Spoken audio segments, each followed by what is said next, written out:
Naquele tempo, Jesus contou esta parábola a seus discípulos.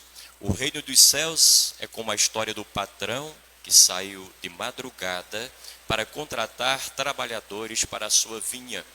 Combinou com os trabalhadores uma moeda de prata por dia e os mandou para o trabalho.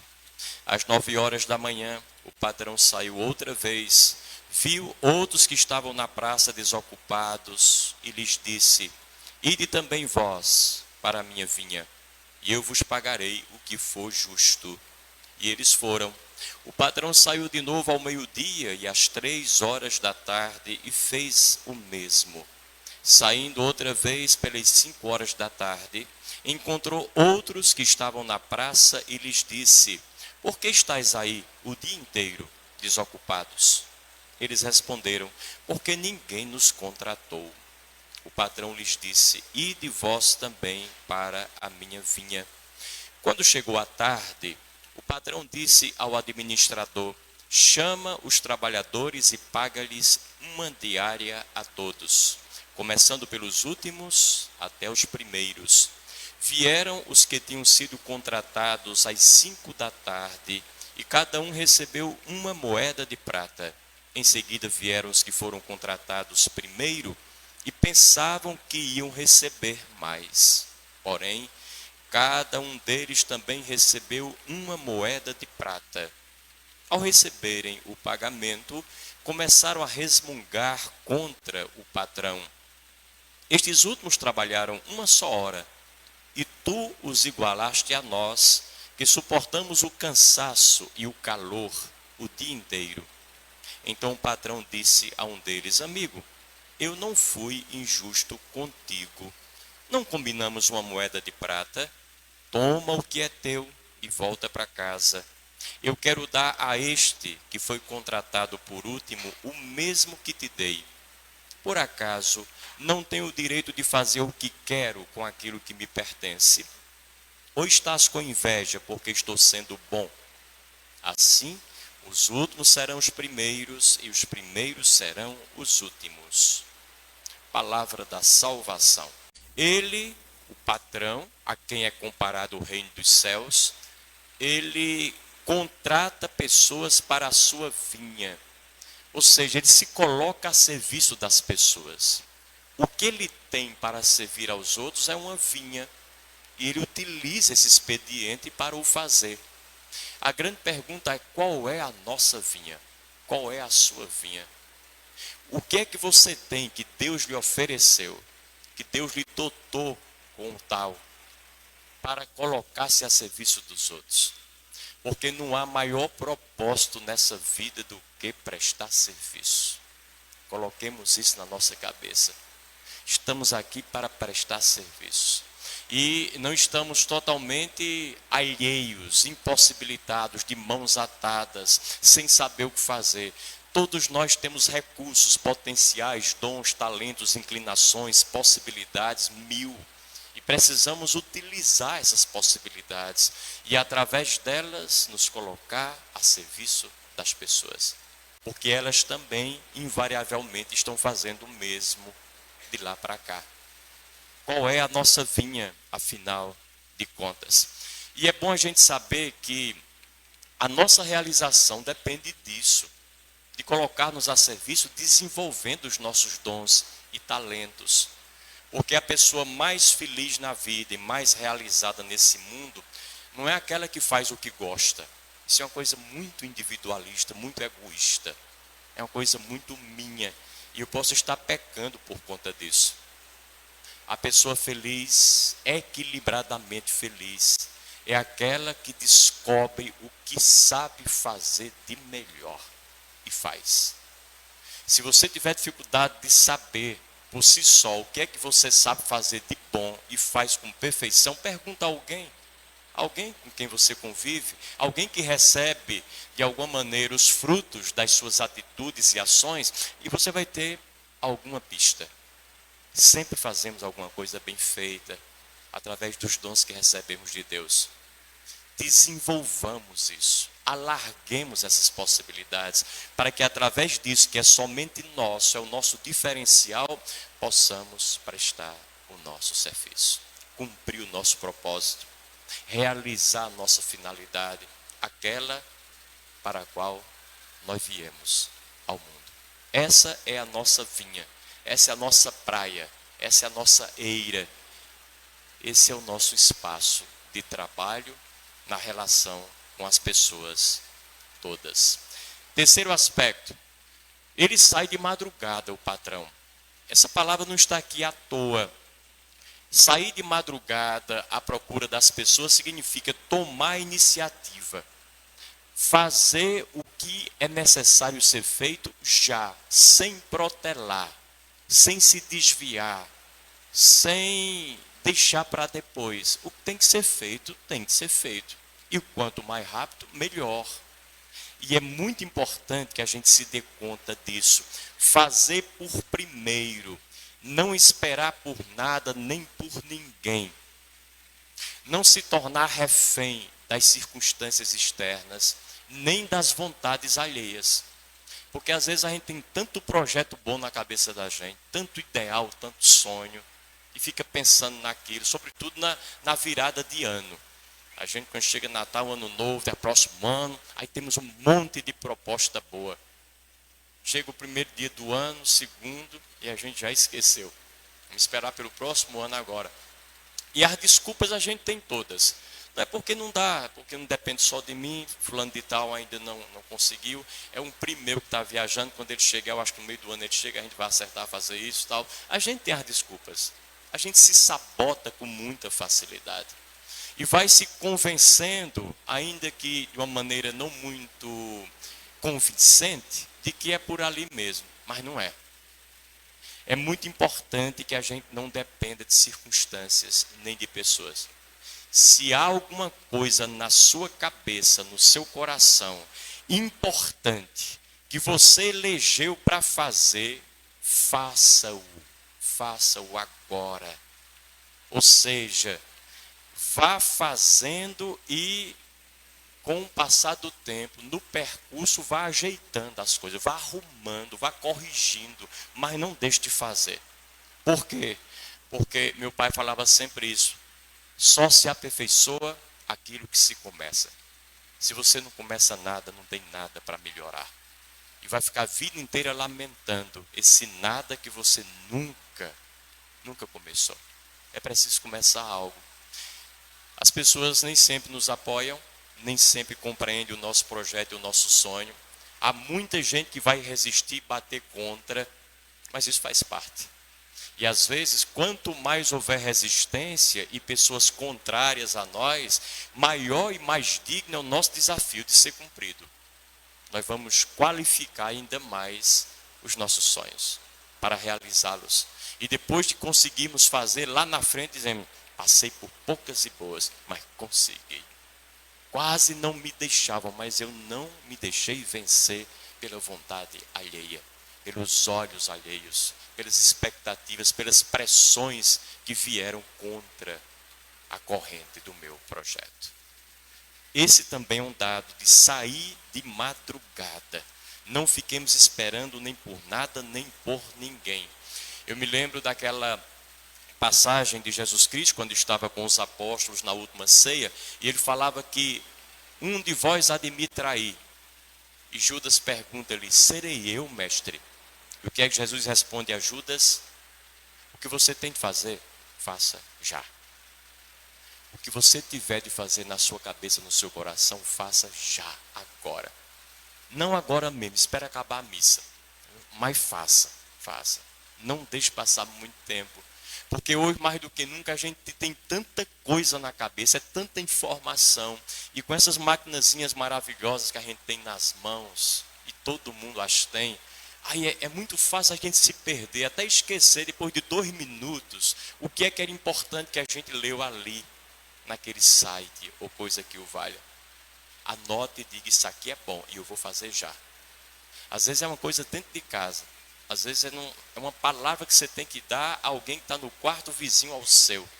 Às vezes é uma saídazinha só na calçada para falar com o vizinho que você acha importante falar-lhe. Não deixe para depois, faça, realize.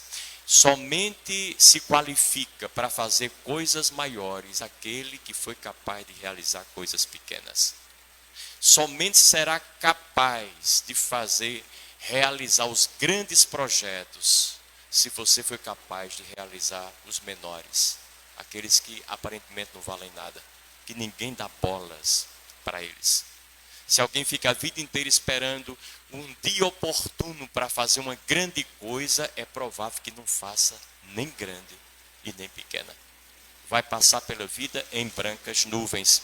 E quando chegar lá no outro mundo, vai chegar com as mãos limpas e abanando, sem nada, absolutamente nada para oferecer. E essa talvez seja a pior tragédia que um ser humano pode experimentar na vida. O pior inferno do ser humano.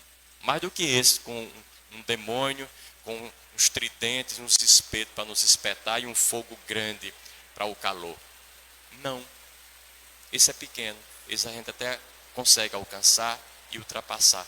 Mas o inferno é o inferno da sua consciência.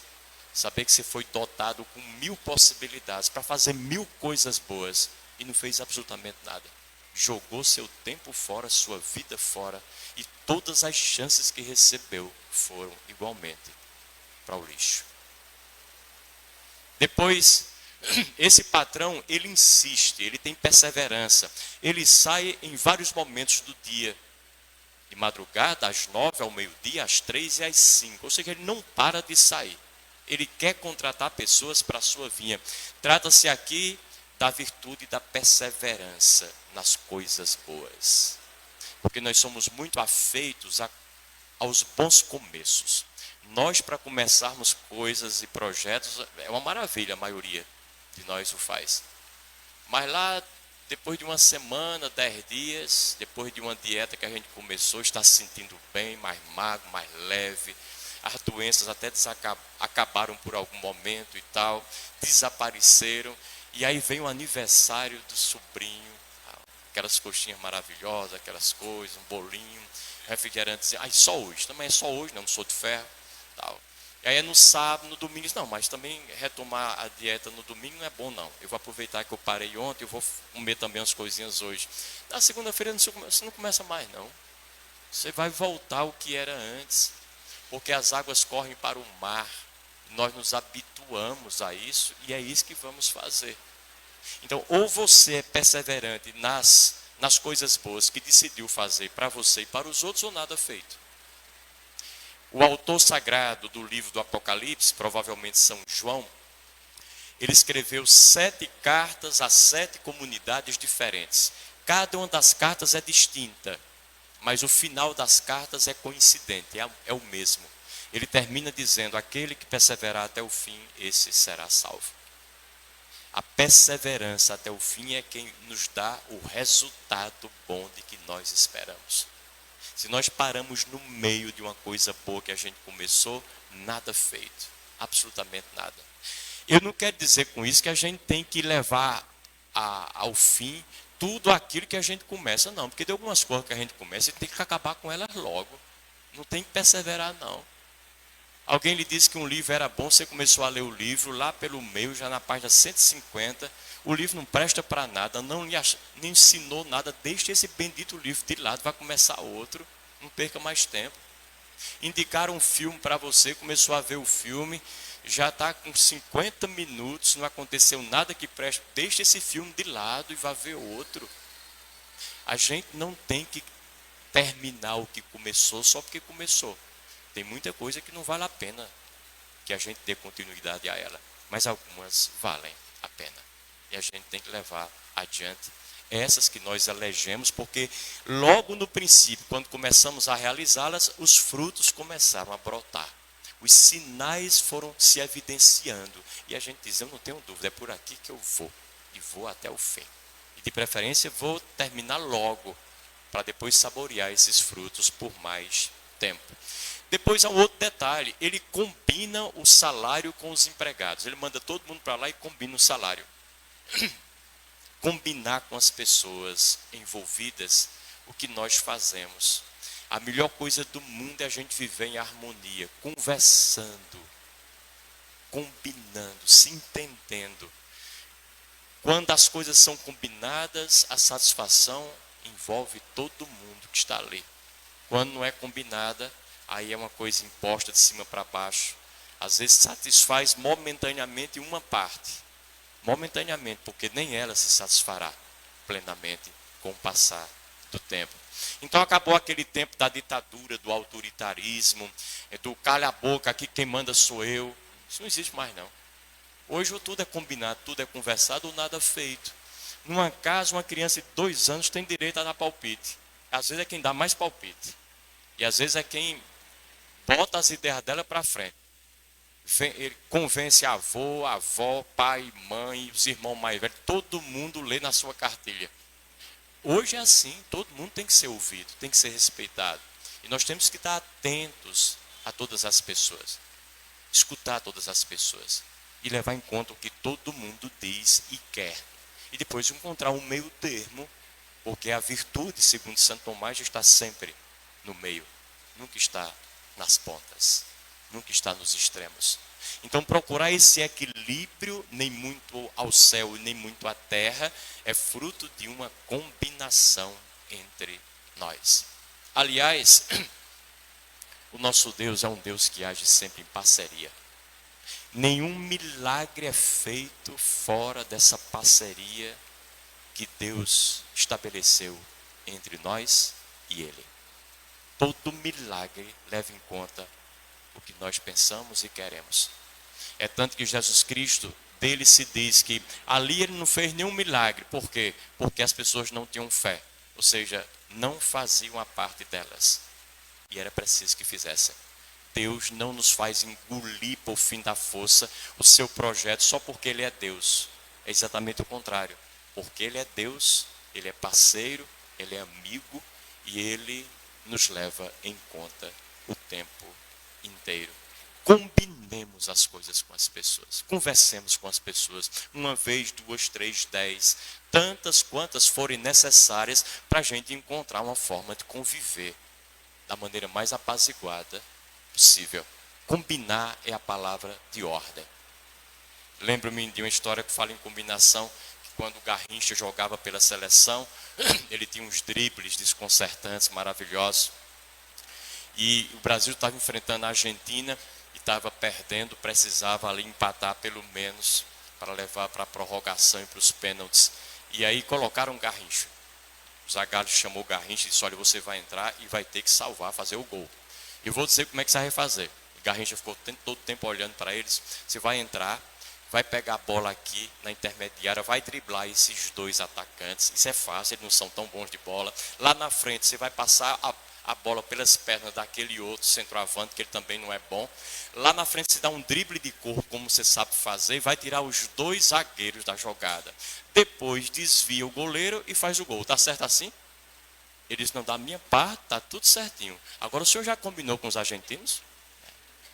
Porque tem que combinar com eles, para dar tão certo. Combinemos para dar certo. Combinemos. Se combinar, dá certo até com o adversário. Né? A gente nem adversário tem mais. E aí, esse homem diz, eu vos pagarei o que for justo. O que é justiça na perspectiva de Deus? Por exemplo, em relação a um pagamento, a um salário, a um ganho de um trabalhador. A gente se acomoda muito à referência do salário mínimo, que é o salário do governo, estabelecido pela justiça. Então, muitas pessoas dizem, patrões e patroas, eu sou uma pessoa justa, viu? Lá em casa todos os trabalhadores, as empregadas, os empregados ganham salário mínimo. Carteira assinada, saláriozinho em dia, tudo direitinho, como manda o figurino. Será que esse é o salário justo? Às vezes a pessoa ganha 50 salários e é maior dificuldade para pagar um salário a quem trabalha o dia inteiro para ele ou para ela. E acha que pagando aquele salário, não mais do que isso, está sendo muito justo. Se alguma pessoa, o patrão daquele patrão que paga um salário e ganha 40 ou 50, um dia rebaixar o seu salário em R$2, ele vai reclamar. Porque sabe que está passando por injustiça. Por que é que a gente tem uma avaliação De um jeito para a gente e de outro jeito para os outros que dependem de nós e ganham tão pouco. O salário justo é aquele que se ajusta às reais necessidades de quem o recebe. Esse é o salário justo na perspectiva de Deus. Então, por mais que eu pague o salário estabelecido por lei, eu estou sempre atrás, estou sempre no prejuízo com aquele meu funcionário. Porque eu sei de sã consciência que aquilo não dá para ele viver de forma digna. O DIEESE, que é a entidade reguladora que faz projeções de salários justos no Brasil, a semana passada estabeleceu que o salário justo mínimo no Brasil seria de R$ 6.400. Estamos bem pertinho, né? Com 1.320. Nesse andar da carruagem, vamos pensar aí de uns 200 anos para chegar lá. Então é muito importante que a gente não fique esperando o que o governo estabeleceu, o que as autoridades, o que a lei diz. Cada um faça a justiça de Deus no seu coração, à medida da sua possibilidade. Cada um de nós vai se ver com Deus. E não vai ter o argumento de dizer, não, eu não paguei porque eu fiquei esperando lá que aumentasse um salário. Não aumentaram. Faça esse aumento. Dê aquilo que de fato é justo. Depois, e aqui eu termino, ele chega para um grupo de trabalhadores e diz, vocês não estão aí fazendo o que aí nessa praça? Por que estão sem fazer nada? Não é porque ninguém nos contratou. Então os contrato agora. Ou seja, o patrão se aproxima dos mais pobres, aqueles que não foram contratados por ninguém. São Francisco, quando começou a fazer o trabalho com os pobres, marginais e marginalizados, ele ia de casa em casa, naqueles grotões de pobreza, no meio dos pobres, lá onde eles viviam. O pai de Francisco ficava louco com aquilo e pediu para que os colegas dele o convencessem a não ir a esses lugares que eram muito arriscados. Francisco, você quer fazer o bem? Faça aqui em casa, chama os pobres para cá, aí você vai dando as coisas a eles. Mas ir na casa deles, lá onde eles vivem no meio do tempo, não vá não, é perigoso, você se expõe muito. E Francisco olha para o pai deles, meu pai, olha, os pobres têm muita dificuldade de chegar até nós. Há muitos muros nas nossas casas, há cercas elétricas, há cães, há dispositivos eletrônicos que dão choque, que filmam e os afastam naturalmente das nossas casas. Os nossos carros têm vidros, fumês, que ninguém vê quem está dentro, tem ar-condicionado. Nós estamos muito longe dos pobres. É preciso que a gente vá onde eles estão. E esse para nós é um grande desafio, para mim e para vocês. Nós que não somos propriamente pobres, que temos alguma coisa, precisamos ir ao encontro de quem tem menos ou quem não tem, em qualquer nível. E nisso estará o nosso mérito, sair de madrugada, ir procurar, bater a porta, surpreender pela positiva. Quando ninguém nos espera, o senhor aqui, houve alguma coisa? A gente diz, sim, houve sim, eu trouxe isso para você. Surpreender as pessoas, ser generosos, dar mais do que elas esperam e mais do que a média das pessoas acham justo dar. Isso é o diferencial que faz a diferença para um homem e uma mulher de fé. Porque há duas coisas na relação com as pessoas que elas nunca esquecem: uma grosseria e uma bondade. A pergunta é, nós queremos ser lembrados por elas, por qual dessas coisas? Louvado seja nosso Senhor Jesus Cristo.